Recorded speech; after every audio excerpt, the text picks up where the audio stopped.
extreme heat briefing, climate change impacts on communities and ecosystems. So we're very excited and thrilled to be discussing a really pertinent life and death issue for all of the partner organizations who are here, as well as Representative Bonnie Watson-Coleman has led several pieces of legislation to address this issue, to come up with bipartisan policy solutions.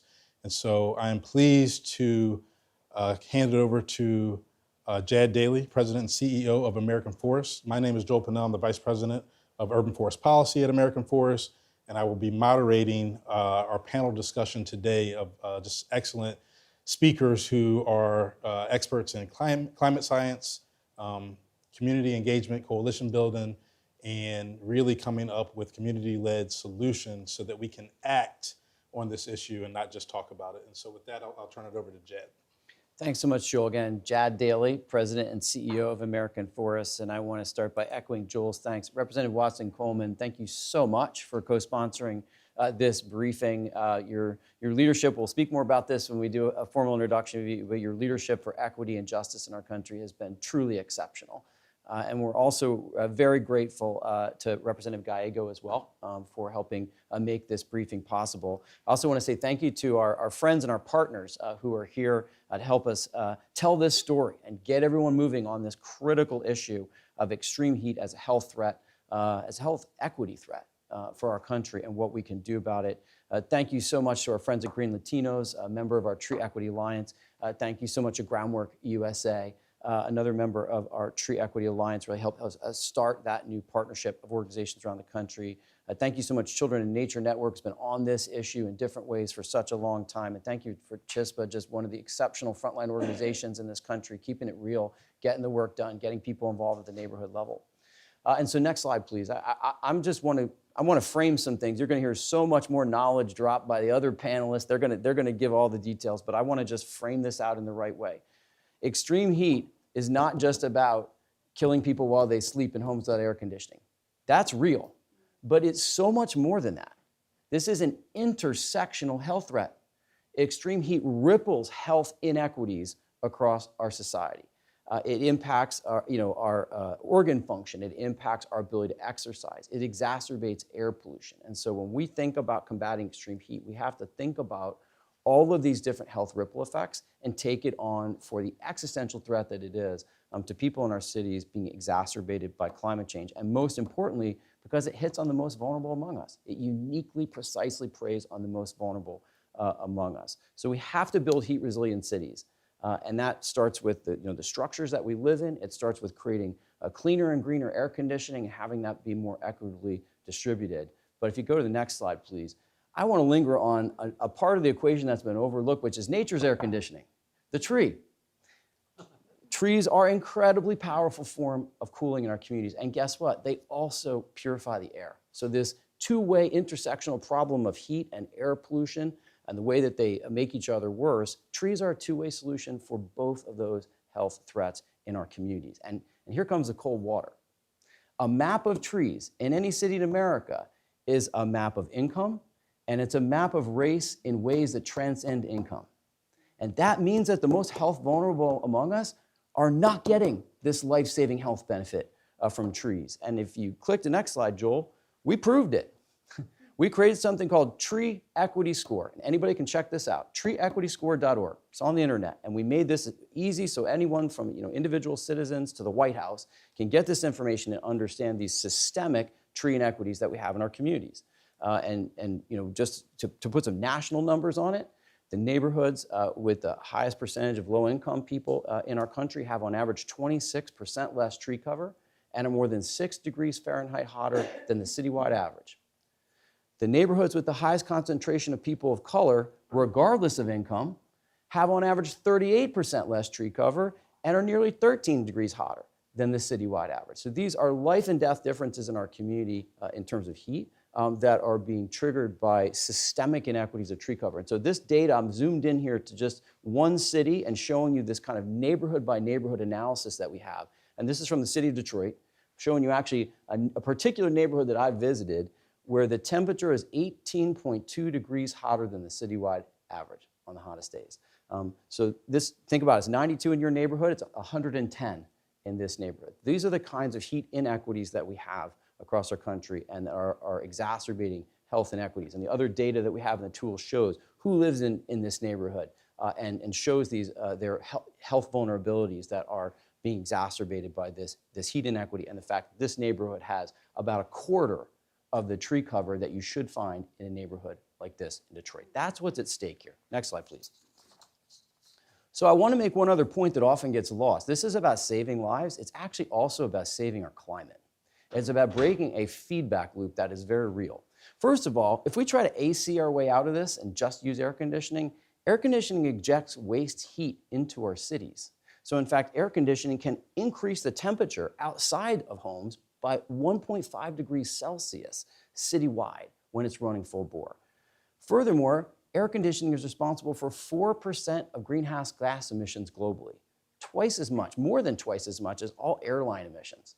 So this is a major source of greenhouse gases that's projected to more than triple by the middle of this century. So think about it. We can save lives and save our climate in the process if we complement what we do with buildings and with air conditioning, with nature's air conditioning, and bringing tree equity to our cities. Next slide, please. Now, look, I said, Congressman Watson Coleman is a hero to me as somebody, again, who's just thought about equity and justice in every dimension and made it real in so many different ways. And part of that is recognizing that inequities are all tangled together. And the reality is that these neighborhoods that we're talking about, the most fundamental inequity in many of them is economic. And so if we are going to invest the resources to fix this problem, we have to turn that into economic opportunity for people in the neighborhoods where these environmental injustices and climate injustices are playing out. And here's the good news. We did research at American Forest, we ran a study, and we found that we can create 25.7 jobs, 25.7 direct, indirect, and induced jobs for every $1 million that we invest in the work of urban forestry.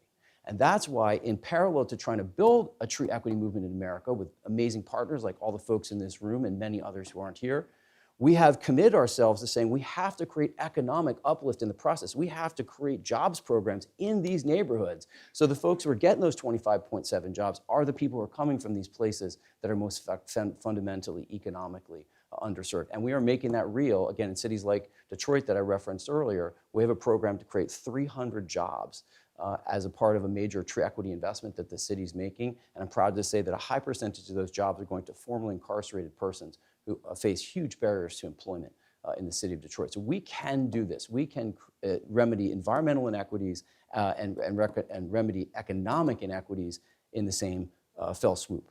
Next slide, please. So I want to close with this. The United States of America is making the largest investment in world history in fixing this problem, in creating tree equity in our cities, thanks to the Inflation Reduction Act. And so grateful for leadership from Representative Watson Coleman and others in the House, leadership from our great friend, another Garden Stater, U.S. Senator Cory Booker, who was a huge champion for this investment that came through the Inflation Reduction Act. And here's the news, folks. $1.3 billion of that $1.5 billion is now rolling out across America in the form of grants to cities, frontline organizations, faith-based organizations, youth organizations to come together and to do this work of creating tree equity in our cities, to get the details right, like turn that into jobs for people who need them the most. We are literally showing the world how to get this done. And there are other countries that are already looking at what the US is doing and emulating it.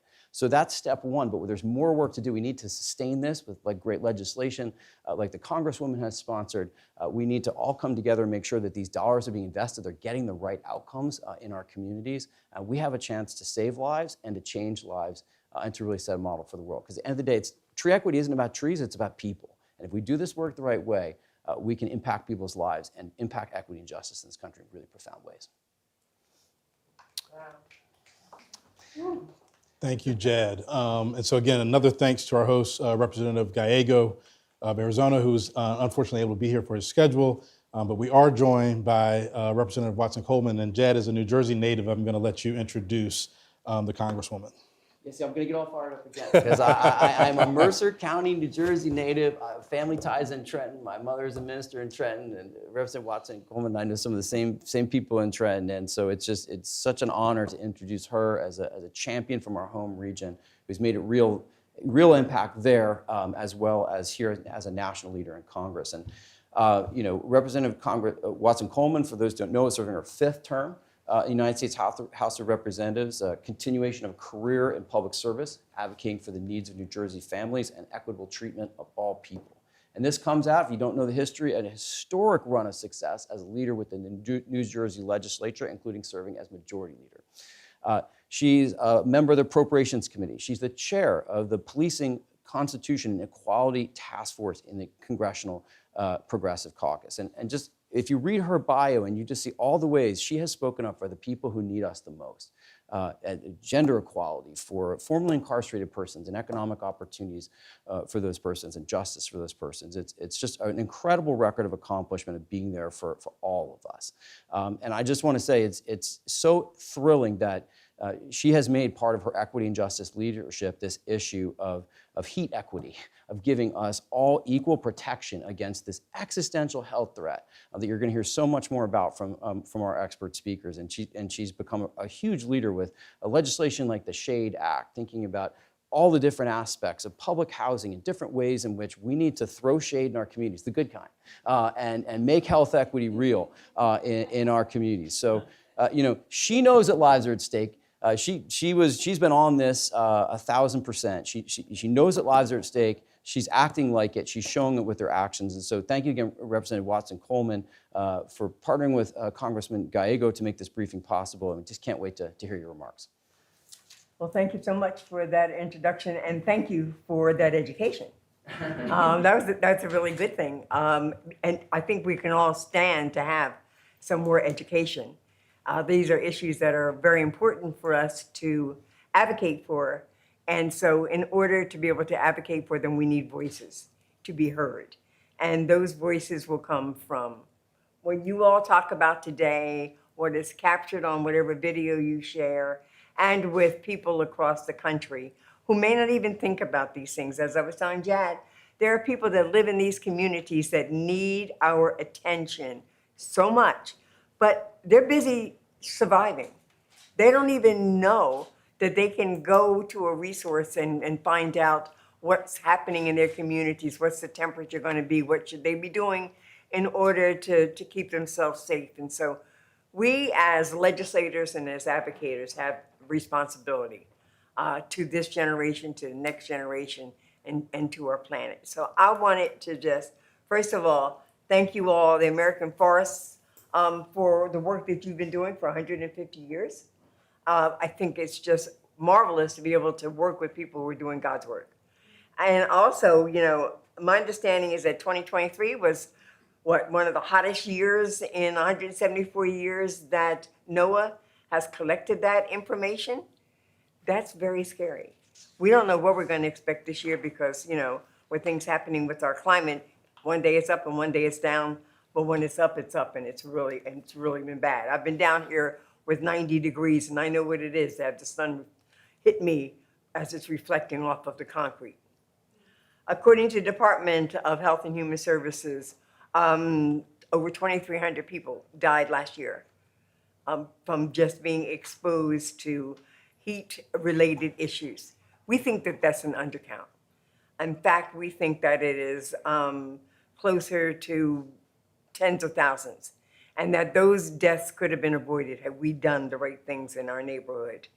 We know that the risk of the exposure to the deadly heat is not only distributed evenly, of course it is not. It disproportionately impacts those communities where the least amount of resources have been invested.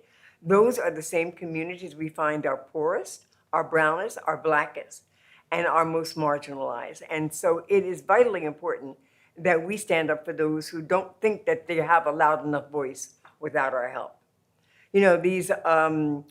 While redlining was made illegal in the 1960s, the impact is still in existence. The kind of isolation that we see in our communities, the segregation that we see in our communities that is fueled by both race and by economics is something that we can't ignore. It is part of the poverty spectrum, and we need to do something about it. So I introduced the SHADE Act with Congressman, soon-to-be Senator Ruben Gallego. And that was so that we could find a way to commit federal resources to to create cooling down opportunities in communities, to educate the communities, to get the communities engaged, and to make sure that not only are more trees planted in those communities, but there are cooling stations and other things of that nature. This legislation would provide block grants to the states and local governments and the nonprofits to plant trees and to do other things to mitigate the impact of such heat on our communities and our health. And although he couldn't be with us today, we really do have an ally in Ruben Gallego. He's been a very active advocate in this space, and he is committed to doing everything that we can to get these pieces of legislation that we've been advocating for passed in the House, dealt with in the Senate, passed in the Senate, and at the hands of the governor, of the president, so he can sign it. Let me just stop here for 1 second and say that some of our initiatives that are outlined in the SHADE Act, in the Urban Heat Mitigation Excess Act, which is another bill that Ruben and I have co-sponsored, as well as the Stay Cool Act. Some of those elements have been found in our budgets. So while we may not have gotten the total bills done the way we want, there are resources that have been allocated to ensuring that we do the best that we can. So cooling down our communities is a response to what's immediate. The threat of pollution just getting trapped in the air, the threat of diseases that would not be such a problem if we had tree-lined streets and cooling areas and trees were able to even clear the air. And the addition that Jad mentioned about being able to do these things and at the same time give people jobs that otherwise have very difficult times coming back into our communities and living and protecting their families and taking care of their families, that's an added plus to this. And so these three bills, Stay Cool Act, the excess I forget what he's called, he just makes everything so long, Excess Urban Heat Mitigation Act, and of course the SHADE Act, coming together, look at immediate responses, not very expensive responses either. These are all doable. And as long as we can work together with advocates like you, and as long as we can educate larger communities on the importance of this, these bills get echoed louder and louder and louder till they become a reality in our communities. And I consider it my blessing to be able to have worked on these and to work with you all. So I thank you very much, Jad, for giving me this opportunity.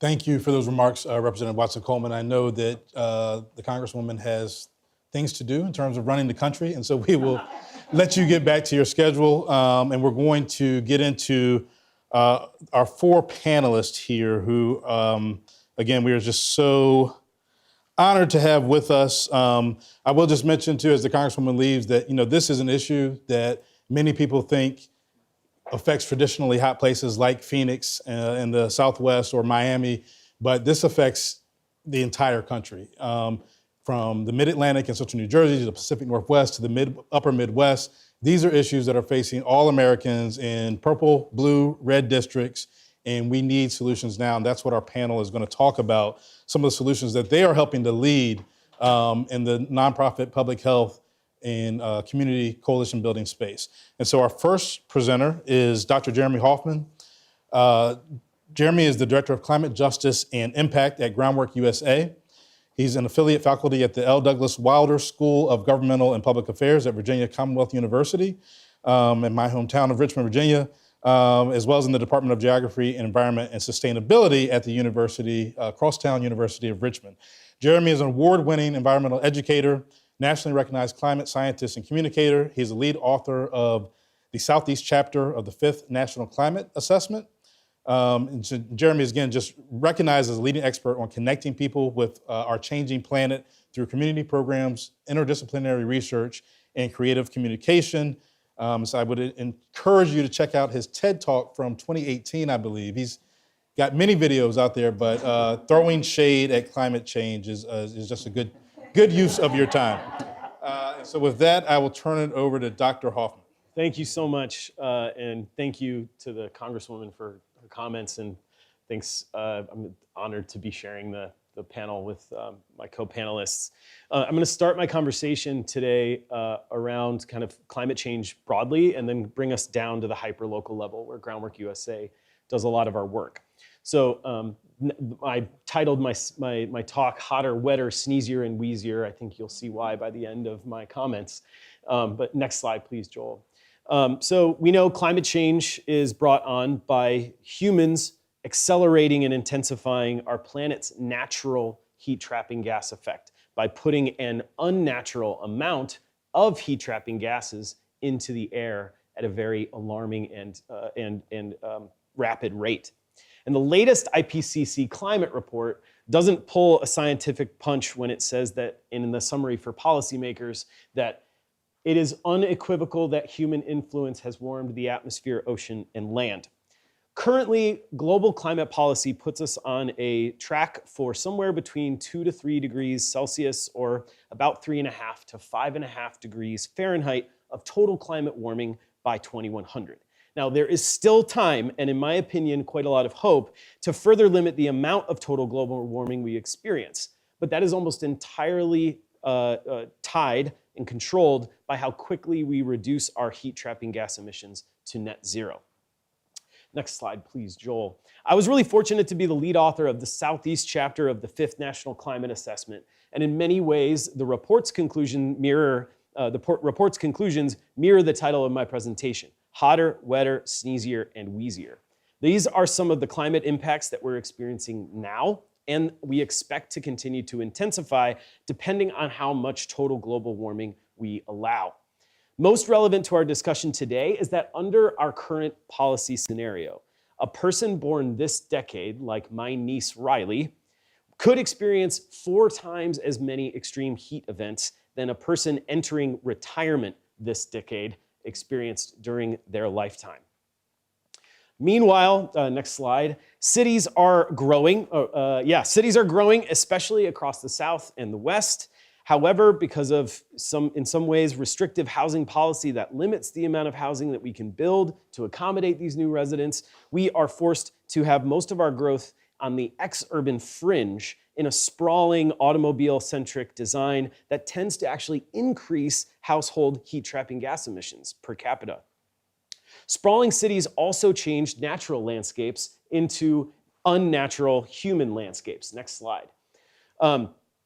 We've known for many decades, based on research, that the way that we plan and build our cities has a direct impact on their temperature. So wide roads and short buildings made out of dense and dark materials tend to raise the thermostat in a particular place. So next slide. So we've got those producing a warming effect. Meanwhile, if we have tall buildings that cast shade alongside really healthy and mature tree canopy with water features, those parts of cities tend to have much lower temperatures. And these effects are, next slide, or previous slide, sorry. These effects are actually largely independent of climate change. So even if climate change wasn't a risk, these effects would be going on in our neighborhoods. And I think that puts this discussion today into an important perspective. If particular neighborhoods don't have adequate nature and trees, and they're already hotter during heat waves today, adding on top of that the effect of longer, stronger heat seasons due to climate change underscores the importance of building resilience to heat now. But, next slide, as we've learned time and time again, over and over, the same neighborhoods and residents in our cities tend to suffer more during extreme heat waves. For example, in 1995, which is where this picture is from, the city of Chicago, elevated rates of heat mortality struck historically Black, elderly, industrial, and institutionally marginalized neighborhood. Fast forward a quarter century later, in 2021, a similar picture of burden emerged out of the Pacific Northwest heat dome, a quarter century later. This consistency in not only where and why it is hotter in a certain place and where people are suffering the most in our cities isn't coincidental. It's actually a product of its history. So next slide. In 2020, we published a paper that explored how patterns of 20th century redlining, or the prevalent racial spatial ideology throughout the history of urban planning and real estate, really, that posited that Black, brown, and immigrant communities are inherently of less value and thus riskier for investment than whiter and wealthy neighborhoods. And we explored how that relates to patterns of extreme heat and land use. And while the actual use of the Hulk maps to guide loan approvals is somewhat argued in the historian literature, the patterns that we found have now been confirmed by over a dozen follow-on studies. Next slide. Formerly redlined neighborhoods are warmer than their non-redlined neighbors. Next slide. They are dominated by paved over surfaces. And lastly, they have, next slide, many fewer trees than their non-redlined neighbors. Other studies have linked things like flooding, poorer air quality, and poorer health outcomes to these same redlining maps, reflecting that other planning decisions in subsequent decades, like patterns of urban renewal and things like building the interstate highway system, is exacerbating this inequity from the early 20th century. Hotter, wetter, sneezier, and wheezier. And it doesn't stop at redline neighborhoods either. 70% of US counties have a relationship where there's higher exposure to extreme temperature for poor communities and communities of color. And so the need for shade, both natural, nature-based, and built, is absolutely clear. So enter, please, next slide. I'll tell you a little bit about Groundwork USA. We're an affiliated network of place-based, people-centered environmental justice organizations known as Groundwork Trusts. We believe that by changing places, we can change lives, and while changing systems. We've been doing that since the first 3 trusts were founded and established in 1998 through an innovative partnership between the EPA and the National Park Service. Today, we have 21 trusts across the country and have improved over 12,000 acres of EPA-designated brownfields, planted tens of thousands of trees. We've impacted thousands of young people through youth programming and workforce, and put into practice the voice and vision of frontline communities all over the country through these programs, which I'll highlight very quickly here at the end of my comments. The next slide. For example, in Richmond, Virginia, Groundwork RVA helped establish what is now a nationwide NOAA-supported urban heat island community science campaigns. And in 2017, they helped lead to the discovery that within Richmond, there was a 16-degree Fahrenheit difference between the coolest and warmest place at the exact same time during a heat wave. And since Groundwork RVA, they've continued to guide the community engagement process for the City of Richmond's RVA Green 2050 Climate Equity Action Plan, while creating a pipeline for resources to go directly into formerly redlined neighborhoods of the city for things like new parks, stormwater gardens, youth and workforce programs, and planting hundreds of public street trees that we have shown lower surface temperatures by somewhere between 20 and 30 degrees Fahrenheit during the summer. Next slide. This one's really great, not looking necessarily at nature-based solutions, but a complementary infrastructure solution to mitigating heat. Groundwork Hudson Valley in Yonkers, New York, has been working with affordable housing complex residents to install cool roofs. So next slide. Cool roofs that are also a heat mitigation strategy. And in keeping with previous studies, our team has actually estimated that this particular cool roof has already lowered energy use in the topmost floors by about 15%. And that translates directly into real savings that can go to other resident needs. And then lastly, I wanted to highlight that as part of the USDA funding for urban tree canopy and the community and urban forestry program, we'll see an expansion of Adopt a Tree program from Groundwork Ohio River Valley. And this basically hires residents to water trees that were planted in the Lower Price Hill neighborhood. And as anyone who works with trees will tell you, putting them in the ground is the easy part. It's really keeping them watered and maintained for the first few years of its life that is the real work to ensure that their shade actually does what we hope it does in the future. And so these sorts of programs focused in a frontline neighborhood like the Lower Price Hill neighborhood not only increase the likelihood that the historic federal investment in putting trees into the ground is successful in its aims, but it also creates a network of ambassadors that are elevating the social capital of their neighborhood and engaging people in stewardship of this investment. And so committing to building the capacity of frontline communities to take care of themselves is where these federal investments really go the furthest in sustaining an environmentally and economically just future. And so I'll close with one last thing here, next slide, as with our theory of change. Changing places, changing lives, changing systems. These are the strategies that can build durable resilience to growing climate threats like extreme heat with tree equity while working to repair the harms of the past. So last slide. Thank you very much for allowing me to have a place on this panel, and I'm looking forward to the other comments.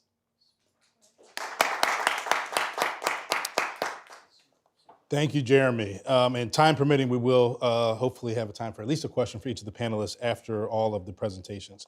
So our next panelist is Dr. Hannah Hamdi. She is a systems scientist working at the intersection of health and community development, finance to build resilient, healthy communities. With more than 2 decades of research, practice, and policymaking, Dr. Hamdi has dedicated her career to transforming systems and advancing equity in BIPOC communities. She's the co-founder of Healthy Resilient People and Places, where she consults community development nonprofits and startups on system transformation strategies. She's currently a visiting scholar at the Federal Reserve Bank of New York. Her fellowship explores opportunities and solutions for sustainable food systems in BIPOC communities. And most recently, she directed New Jersey Community Capital's Health Impact and Partnership Strategies Initiative as a resident of the 12th District of New Jersey. And so she, prior to her tenure with New Jersey Community Capital, Dr. Hamdi held leadership positions in various health sectors, including graduate medical education, healthcare, and appointment to direct Health and Human Services Agency. And so with that, I will turn it over to Dr. Hamdi. Thank you so much, Joel, Jad, and Representatives Gallego and Bonnie Watson-Coleman, my congresswoman in New Jersey. I feel home whenever she's around. Today, I'm going to talk about a topic that is very close to my work, but also close to my heart. I came to this work as a director of Health and Human Services in the largest Department of Health in New Jersey, in Newark. And during that time, it was the first time that I experienced what happens with extreme heats and who were the vulnerable populations and how we needed to come up with interventions through nature. So that work is what led me to work with, organizations like American Forest, the Children in Nature Network, and the Trust for Public Land, and my favorite organization, Groundwork USA. And you'll know why in a second. What I'm invited to talk about today is the impact of extreme heat exposure and public health. The connection between extreme heat and its impact on human health is very well established. We know this very well. Hundreds and hundreds of peer-reviewed scientific research are published on this topic, and anyone with a smartphone can access this information. It is on the tip of our hand. So, to that, extreme heat exposure is a risk factor to increasing mortality and morbidity across all populations, no matter who you are or no matter where you come from. Heat exposure leads to premature death and diminished quality of life due to chronic poor health conditions. According to the CDC, and we heard the representatives say that, close to 2,300 deaths are attributed to extreme heat every year. And these numbers are likely to increase every year, and particularly among the low-income communities and communities of color that both Jad and Jeremy just spoke about. With respect to health-related morbidities or illnesses, extreme heat events may significantly impair human health in various ways. For instance, heat waves can lead to heat stroke and exacerbate existing health conditions like heart and respiratory diseases. People particularly at risk include the elderly, children, and pregnant women, and those with pre-existing health conditions or limited access to resources and healthcare. To Jad's point, health and extreme heat are interconnected. These populations and those with chronic illnesses are especially vulnerable as they may struggle to regulate their body temperatures, leading to heat-related illnesses such as heat strokes and exhaustion. Extreme heat disproportionately affects vulnerable populations and communities due to various factors that Jeremy just helped see us through. Vulnerable populations are at risk due to extreme heat. There are factors like limited access to air conditioning. More importantly, nature's air conditioning, green infrastructure, trees and parks, and anything that is connecting to nature. Inadequate housing, pre-existing health conditions. Additionally, socioeconomic factors can exacerbate these risks as individuals with lower incomes may lack resources to escape extreme heat or have access to proper medical care when needed. Socioeconomic disparities influence the ability to afford cooling measures or take time off from work during heat waves, leaving vulnerable populations more exposed to adverse events of extreme heat.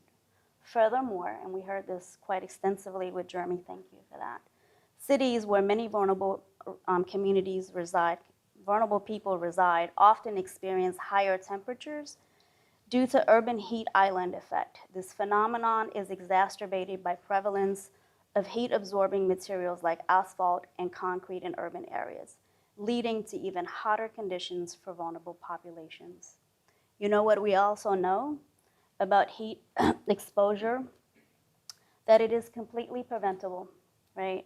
And we also know how to mitigate it and its an impact on public health and human and other living beings. I'll stop here. Thank you, Dr. Hanna. All right, our next speaker is joining us from Representative Gallego's district.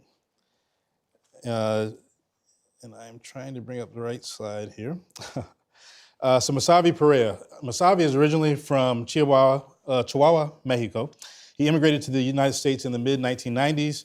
He began his journey as a construction worker.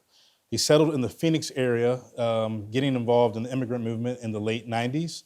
In the early 2000s, he started working on the campaign Justice for Roofers, which was trying to unionize immigrant roofers, and he eventually became the business manager of Local 86 Roofers Union. He later joined the Painters Union as a community organizer, where he worked for 9 years to join the environmental justice movement 8 years ago. His perspective as an immigrant and organizer gave him an understanding of the complexity of intersectional work within the environmental justice field within Chispa, Arizona. He now brings equity. He now focuses on bringing equity to the environmental movement by working with community and partners and learning from the ancestral indigenous knowledge working with BIPOC communities. And so thank you for joining us all the way from the Southwest, Masavi Perea. Thank you, Joe. Hello, everyone. Thank you for inviting me. This is a great conversation, right? And I'm not gonna preach to the choir, right? I'm also like learning a lot, for sure. But I'm coming from a place of love, but also I'm coming from a place of very hot weather, right? Phoenix, Arizona, as known as La Finiquera by our community, it is very hot, right? And the reason that I do this work is because, I'm a father, right? I'm a community organizer. I'm an immigrant. I'm a father and a community member, right? And I know that this work is very important, right? And we do it in different capacities, right? And in Chispa, Arizona, we have our values, truth, and reconciliation. And I'm very glad to hear here that there is a lot of conversations about the past, right? About the redlining effect, about segregation. I think that's realistic, right? And actually, some years ago, I did a report with American Forest in South Phoenix, which is the beautiful picture there, where we were in South Phoenix, like one of the hottest areas in the country. And if you can go to the next slide, please. Something, right, is Phoenix is getting hotter every day. We live on the desert and always it's gonna be hot. But it's very interesting that every year is harder, right? Like when I came to the United States in the 90s, I call myself an NAFTA generation, immigrant generation, because when NAFTA hit Mexico, that's when a lot of people, we didn't have too many choices but to come to the United States. So I used to live in Juarez, and there is in Juarez it's very hot. There is something that is called El Desierto de Samalayuca Desert, like with dunes and everything, and it was hot. I was working there. And when I came to Phoenix, I was like, I don't think it's that hot. And I was like, wow, that was hot. Yeah, and can you imagine like working on the construction, right? As a roofer, it was hotter. And it's very interesting in Phoenix, in Arizona, right? Like all this construction happening done by immigrants. And many of these immigrants are from Mexico and Guatemala, the ones that are working on the roof. And I unfortunately, I saw a lot of Guatemalans, brothers who died because they were not used to that kind of heat, right? I mean, when people say, well, Phoenix is dry heat, right? Like, well, man, was this dry heat, right? Like, so, and many of my siblings from Guatemala, they are used to another heat, right? So unfortunately, I saw a lot of people dying and getting sicker. So, and then we see every day in Phoenix, like it's getting hotter, right? And we asked why, right? And I think we all were talking about the redlining effects and the heat island effect, the heat urban island effect that is happening in Phoenix, right?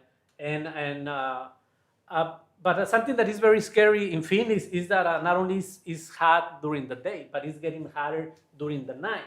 Last year, it was some nights who was not colder than 98 degrees at night. So there is a saying in Spanish, right, that it says, que calor y en la sombra. So it's like, how hot and even on the shade, right? So in Phoenix, you can understand that, like, it's getting hotter. And unfortunately, right, because it's getting hotter, a lot of people are dying, right? And not only, can you go to the next slide, please? So, and I think we talk a lot about here, right? I think I get a lot of information from American Forest, actually. You all do an amazing job. And we can see like where it's getting hotter, right? Like in South and West Phoenix, where the Latinx and Black community lives, right? Where immigrants live, where there is no respect for codes, that you can have housing and then industrial and then highways, right? So where I mean, I don't think there is another way to call it, but environmental discrimination and environmental racism, and those are some of the effects. Can you go to the next slide, please? So you can see like how many people are dying, right? Like unfortunately, right, for heat issues, and again, right, like it's very interesting that before 2012, no one was counting the deaths by heat. So that's very unfortunately, right? And also what is very sad is that these numbers are people who die, who, you know, when the medical says that they die because of heat, but there are many other deaths that they are not counted. There is many other issues about like economic, energy security, where people need to make a choice if they turn on the AC or they pay for the food or they pay for the medicines. I think that is other things that we are not talking a lot about, but it has to do with heat, right? And another very sad part is that all the workers who die because of heat, they are not there because there are different laws with workers' compensation, right? So and I don't think we are working together with labor and with other movements that I think that we are all on the same boat. Can you go please to the next? So I see a lot of opportunities. I see a lot of crises, right? And I know that my compa here is going to talk about IRA, but I think there are many opportunities, right? Like there is a lot of crises. So in Phoenix, Arizona, right, we need green areas, but we need green areas with intention, right? We don't need green areas on the already cooler neighborhoods. We need investment in parks, right? We need new parks. In Phoenix, there is a lot of land, and we have too many parks, but those parks are very sad. Like it is very interesting that you can go to a part of the city and where it's like, if you go to different country, right? There is like on the Latinx community, soccer is a real thing, soccer and baseball, right? So you can go in a park where there are like 500, 1,000 people in one park. And then you go to another park and there's like 25 people like walking their dogs and you know, like in a very inequality way. So I think parks is also a very important life of the community, right? Public transportation, I mean, I agree, right? There is no only one answer. There are a lot of answers. Phoenix, Arizona, it is a car-centered culture. I was very impressed the first time that I went to Seattle, which is like a lot of hills, and a lot of people they're using their bikes. And Phoenix, Arizona is flat. And in Phoenix, we don't use the bikes because it's hot, because there is no security. I think Phoenix, Arizona is one of the cities with more accidents for pedestrians and bikers. So who wants to be using the bike there, right? And also like public transportation, right? Like I know there are cities like Tucson, Arizona, or Seattle, Portland that public transportation is free. So active transportation, we need to do it, but we need to again change the way of the cities are, right? Like to be more walkable, to have more bike lanes. And I think another important, very important issue, and that's where CHISPA focus a lot, is in the community engagement. We need to have a conversation. We have to acknowledge our mistakes of the past. We need to put we need to put everything on the table. We need to have honest conversation. We need to acknowledge the city of Phoenix, that a lot of community don't trust in government. Probably you hear, right, like years ago, 5, 6, 7 years ago, it was this Cherish Your Arpaio that he didn't, the community was not welcome in anything that has to do with the government. So there are a lot of issues that we have to acknowledge, right? We have to acknowledge that the police is not seen as a friend in many community neighborhoods. So we have to acknowledge that, and we have to work in a very respectful way. So community involvement has to be very intentional and very respectful, meeting people where they are, right? And invest with time, invest with resources, and again, meeting people where they are. And you know, something else that I see as a crisis in Arizona, right? Like all these big cities across the metropolitan area. I mean, something that we don't need for sure is more freeways. We need to stop building more freeways. I think that's the machine of heat and to work in a different way. Can you go to the next, please? So I see this as a reality and opportunity, right? This is one of the neighborhoods in South Phoenix that we would love to, that the neighborhood looks like that, right? We call this picture Complete Street, where we can see people walking, using their rides, with trees. I mean, there are places in South Phoenix or Phoenix that there are no sidewalks. I saw in my neighborhood a couple of weeks ago that there are building sidewalks, and you know, a lot of people was happy, and I was asking myself, but why until 2024 they're building sidewalks? You know, so that's a very interesting conversation. So we love this picture. This picture was created for one of our members in CHISPA, and that's when we have community engagement, we tell them, we ask them, hey, does this picture look like your neighborhood? What do we need in order to be there, right? And next picture, next slide, please.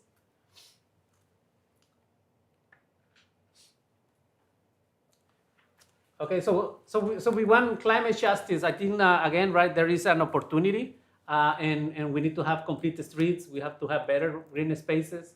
We need to have free electric public transportation, clean energies as a community, solar projects, and I'm glad that they were talking at the beginning that clean jobs, right? We need clean jobs in Phoenix, Arizona. According to the people who knows, they say that we need to have 20% of tree canopy, 20%, and in Arizona and Phoenix we are about 6%. So which means that we need to plant double the trees that we have, and who's gonna do it, right? Like, and again, it's not only to plant a tree, it's to understand what kind of tree, native tree, right? Because in Arizona that's another issue, water, right? Can you please go to the next one? And this is the amazing team that makes things happen in CHISPA, Arizona. We just celebrate the Mother Day event in one of our parks. And I think environmental justice is, as they were saying at the beginning, is like super intersectional. I was a community organizer for over 15 years plus, and then when I started moving into environmental justice, I remember that I was like, okay, who should I ask? What should I do?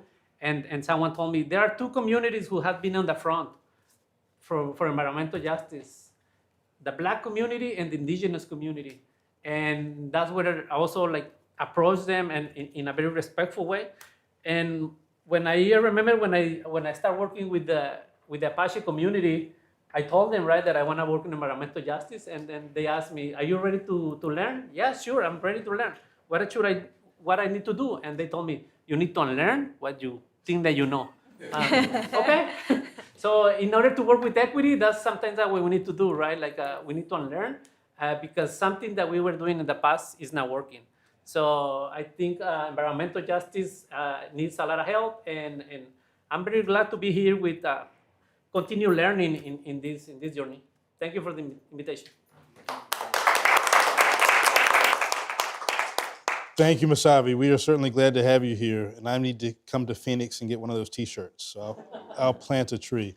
I also read a report recently that in Maricopa County alone, more people died from extreme heat than from all homicides combined. And so I just think when we talk politically and about policy solutions, if you're really interested in crime and the impact that has on people, you should be just as interested in addressing this issue of extreme heat.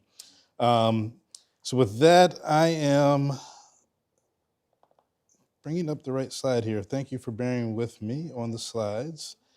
And I'm going to introduce our final speaker, Joan Cato. Joan is the director of Collaborativo 40, campaign director with Green Latinos, one of our partners with American Forest and the Tree Equity Alliance. Joan is an environmental justice advocate with over 20 years of experience leading change in people of color grassroots communities, managing grants to ensure both compliance and inclusiveness of frontline organizations, and motivating staff to achieve social impact goals through advocacy, policy, and political campaigns. As a community organizer, she has dedicated her life to achieving equitable outcomes for populations that have faced systemic discrimination. In her role as a consultant for Green Latinos, Joan has started Collaborativo 40, which is an initiative to help 8 of the largest Latinx organizations in the U.S., Green Latinos Hispanic Association of Colleges and Universities, Hispanic Federation, Labor Council for Latin American Advancement, and the MANA A National Latino Organization, UNIDO US, US Hispanic Chamber of Commerce. All of these organizations she's helping to pursue, coordinate, and promote the Justice 40 initiative of the administration and other federal grant opportunities. At Green Latinos, Joan led the USDA urban forestry proposal, which resulted in a $25 million award to fund and to conduct tree planting and maintenance, restoration and resilience, workforce development, and planning and community engagement activities. She's also led Green Latinos' effort to promote culturally relevant trees as a way of improving tree maintenance in people of color communities.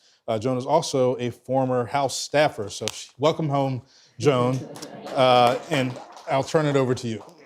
Can we skip along to what more needs to be done and how can we help? Because I feel like that's where we probably need to start. So I've heard all my amazing colleagues and fellow panelists on this at this panel talk about what can we do, like talk about the extreme measures of extreme heat, about how it's affecting people of color and historically low-income disadvantaged communities. That's why at Green Latinos, we started, next slide, the Colaborativo 40 program. And that's to try to democratize the federal grant-making space. And you might wonder, why is this important? Why is she talking about federal grant making? Because federal grant making in these grants are how we fund these programs. It's how we fund clean jobs. It's how we fund these investments in community parks, tree planting, tree canopies, so we can try to combat extreme heat. And so we can try to promote shade in our communities. Next slide.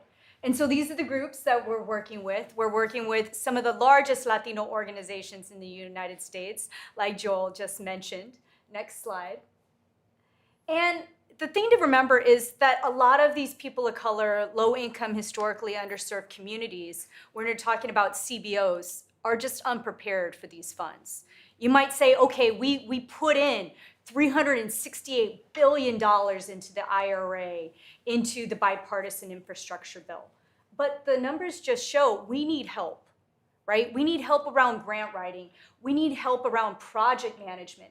We need help around some of the basics when it comes to applying and implementing some of these grants. So it's not enough just to say, okay, we funded it, it's done, next topic. No, we still need help to actually make sure that these funds reach the communities. Because I can tell you this, when you look at grants such as the Community Change Grant, when you look at grants that are like even the USDA grant, was 56 pages. The Community Change Grant was 89 pages just for the NOFO, just for the Notice of Opportunity.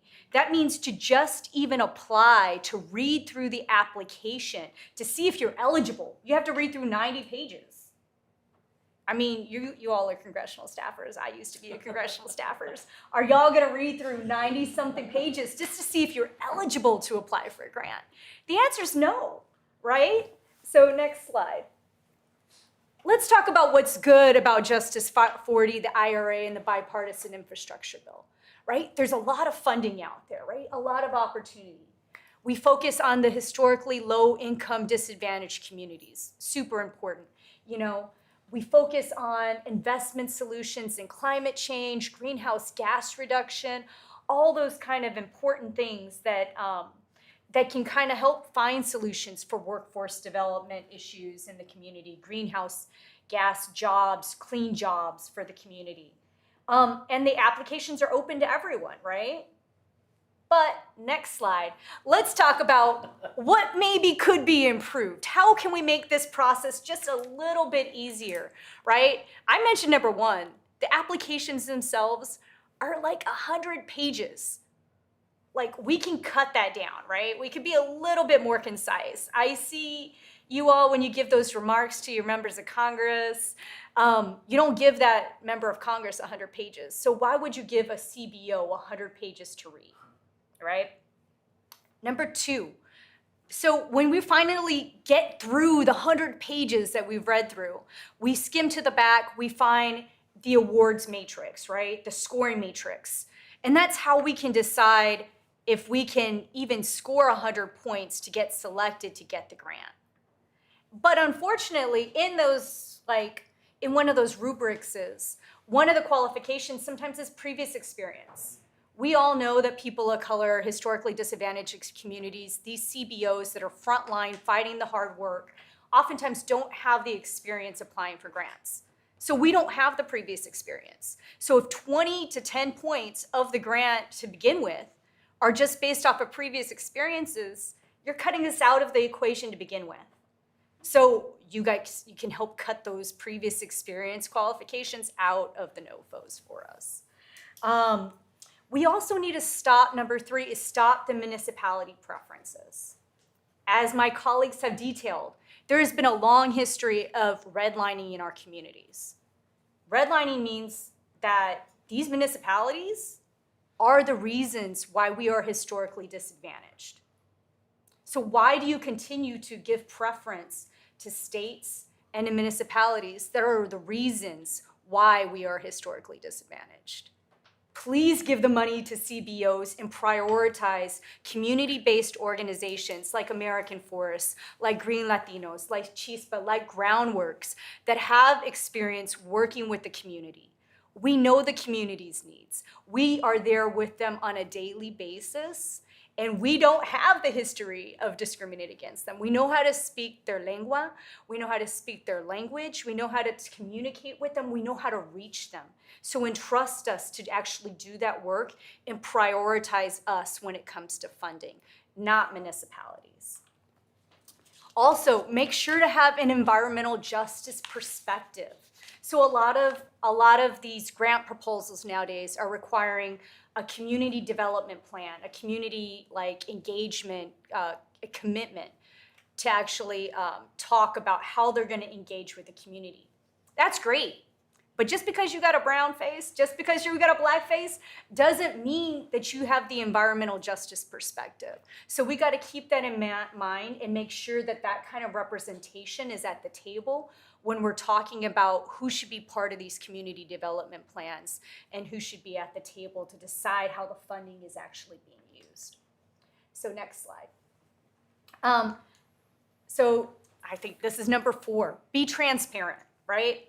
If community-based organizations aren't the intended recipients of these grants, tell us from the beginning. We don't need to go through the whole application process and for you to tell us at the end, you know, we really just intended this grant to be for municipalities or for cities. We don't need to spend like hours and months in capacity and resources that we could spend with the community, spending time working with grants instead of working with the community, you know? If we knew from the beginning that we weren't the intended recipient of the grant, or if it was only meant for big CBOs and not small or frontline organizations, you know, have some kind of a deciphering mechanism to let us know from the get-go whether we qualify or we don't.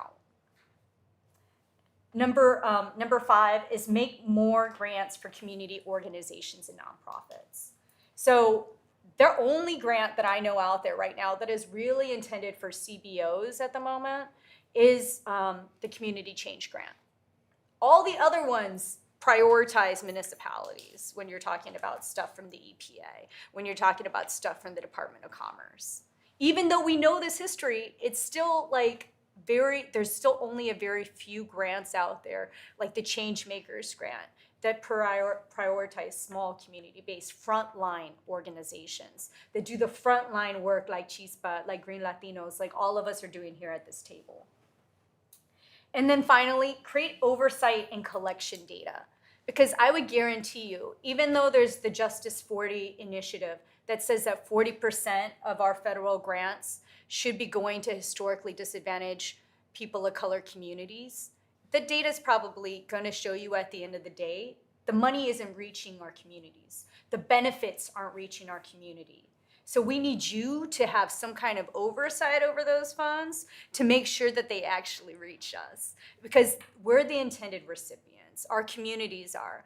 And if we're not getting the money, then all the work, the great work you guys are doing on a daily basis, day in and day out to pass these pieces of legislation aren't really being affected, right? They're not reaching the communities they're intended to reach. They're going to be used the same old way by the same old cities and the same old states that have been completely ineffective in reaching our communities. Okay, next slide. So bottom line, we need more money for extreme heat issues to combat extreme heat. We need more federal grant opportunities to prioritize community-based organizations in the grant-making process. We need to be the recipients, not municipalities. And finally, we need to make the federal grant-making process easier, right? And it goes from the actual application process to the implementation process. I would doubt that my colleagues with the PhD could actually work the grants all the way through. No offense to y'all at the table, but like you have to have like a ton of attention. You can't have any ADHD. You have to have a whole team of like 30 or 40 people just to finish these grants. It shouldn't be that complicated. All we're trying to do is help the community, help us do it. With that, thank you. Thank you, Joan. And can we get another round of hands just for all of our panelists today? Thank you so much for an important and needed conversation. Thank you for thank you to everyone for being here. We do have a little bit of time, 5 minutes left, so that's actually perfect. Thank you all. Thank you to the Congresswoman for her remarks. So I will open it up if there are any staffers or anyone in the audience who has a question that they want to ask any of the panelists. And many of the things you mentioned, I'm glad, Joan, you focus so much on solutions, many of which are at the legislative level. Some are with our friends at the agency level, and we can talk to them at some point as well or continue conversations with them. But are there any questions before I jump in? Okay. First question, Jeremy, you're at the top of my sheet here. And so you talked a lot about intersectionalism, and you mentioned some of the historic barriers related to transportation and housing and community design. And from your perspective, as someone who's worked at this at so many different levels, just what are your thoughts on solutions of how we approach this from really a comprehensive intersectional perspective? Thank you, Joel. And I think I would echo Masabi's comments about these complete street plans. I mean, quite literally, everything that you were saying are the same things that communities across the country are asking for. They don't want their kids to get hit by a car walking to school. They want them to be able to ride their bike to school. They want that walk to be beautiful. They want to feel safe in their neighborhood. And complete streets and Vision Zero programs alongside, re-envisioning what the exclusionary housing practice or practices that still exist in our zoning codes in cities. Those two strategies would put us on the pathway to really ameliorating the dire housing shortage that's in our country, which is continuing to drive up not only cost, but this idea of housing inflation. So there's a shortage of housing. We need to take action to be able to produce housing at the rate that we can, and also recognizing that there are transportation-related harms that continue to separate our neighborhoods. And so we need to take the reparative kinds of strategies to cap interstate freeways, restrict them from going through new places, restrict expansion into other parts of towns. We still see towns in Texas or freeways in Austin being proposed to be widened through downtown. So those sorts of focusing on human scale transportation and mobility from an equity-centered lens, listening to the communities that want it where they need it the most, as well as taking steps to address our housing crisis, I think are two ways that we can start to see, the intersectionality between heat reduction strategies, transportation, and housing. Thank you so much for that. And I'm going to rapid fire here and see if we can get them in. I always ask for forgiveness instead of permission. So, Hannah, with public health, and I look at things like cities like Newark and Richmond and Detroit, where the childhood asthma rate is often 4 times what it is for the state average or surrounding counties. And so, in your view, what are some of the solutions to how we actually address some of these public health disparities that we're seeing from extreme heat and lack of access to trees and green space? If I can wrap it up in a way, in summarizing everything that's been said here, that when we see issues at the level of public health breakdown, it means that all safety levels have broken, right? The issue is intersectional, so it's going to require intersectional solutions. One thing that Jad mentioned is that because of this intersectionality, you have low-income communities of color who are competing for affordable housing, for health, for food, also competing for green infrastructure. The solution to what Joan mentioned, like how do you invest in communities that are currently doing this work, right? So investing in so investing in civic infrastructure, right? That's also working along these multiple, social determinants of health, housing, food, transportation, education, so that there's a multi-solving investment that goes deeper into community. What does that look like? There's an example closer to Arizona, but a little bit further than New Jersey in California. It's an initiative that's invested by the governor's office and federal dollars in public entities and philanthropy.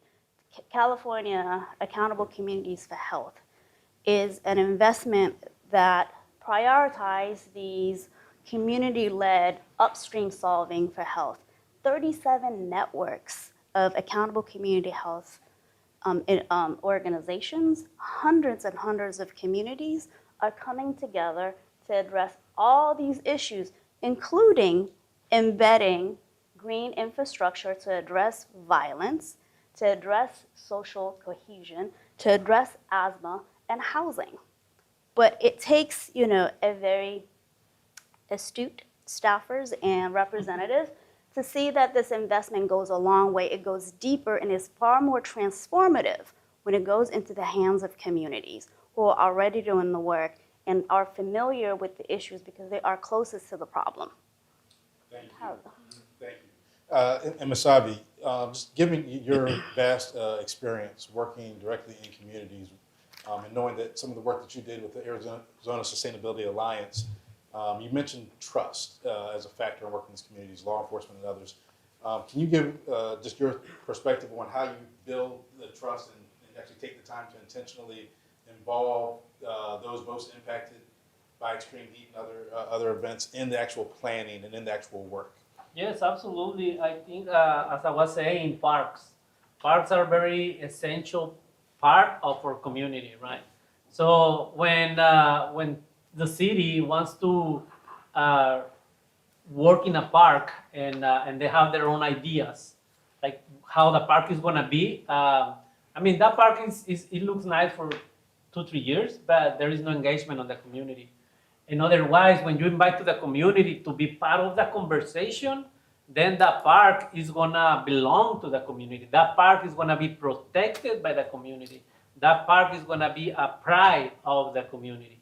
I think there are a couple parks in the city of Phoenix that is happening like that. Actually, there is a beautiful place called Spaces for Opportunity in South Phoenix that it was done by the community and by other organizations. That's a real example of what it means to work together with the community.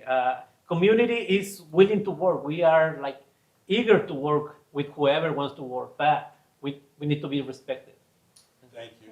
And we're over time here, but Joan, I just want to give you the last word. So I could ask you a question, or I can just you could talk about whatever you want to talk about. I know it's relevant, and leave these staffers and others here with just one last nugget of wisdom for how we move this forward. I think when we're talking about moving this forward, you all have a tremendous role to play. It's like you are at the forefront of building legislation, of creating the change that we need to see in our communities. And so we are really looking to you to have our interests at heart when you go back to these offices.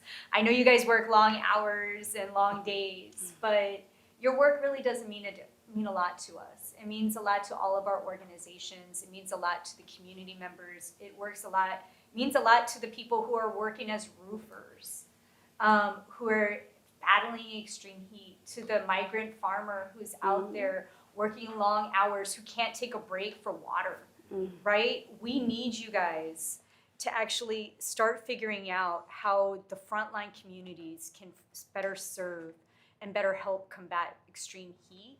And you can do that by like enabling us and empowering us, right? We say we want public-private partnerships, but what does that really mean? That means having us at the table and actually not just talking about it, but sharing those funds and being about it, right? We have to put our money where our mouth is and actually invite community organizations to be at the table and empowering us with the funding to achieve our mission and to like show you the great projects when you come home to the district. So thank you for your help. And I look forward to seeing a NOFO that is like 10 pages.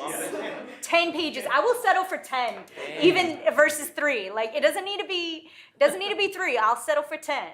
But I'll look for y'all. Thank you. Agencies will love the bill that says, and the NOFO shall be no more than 5 pages. Yes. Okay. Think about that. Yeah. Just one simple sentence like that.